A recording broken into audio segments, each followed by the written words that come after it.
Yeah, I mean, look, there are historical parallels, not many of them in the US, but around the world, and none of those are examples that you would want to emulate, right? You mention Argentina, where we ended up, where they fired the people responsible for producing inflation data when the inflation was looking bad. That sounds pretty familiar right now.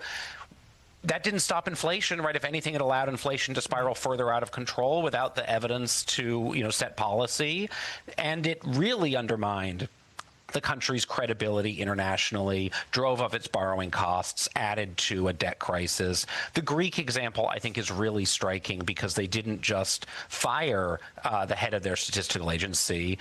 They criminally prosecuted him for years. And this is somebody who insisted on reporting accurate data on the country's deficits to its citizens and to its lenders worldwide.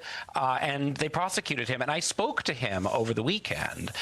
And he made the point that, we talk about how data is important for decision making, for the Fed, for policy, but really it's important to democracy, right? Fundamentally, the reason we need this data is so that we, the citizens, can hold our leaders accountable. Elizabeth, my colleague, mentioned it earlier, right, that the inflation was a key part of why Joe Biden lost or Kamala Harris lost the last election.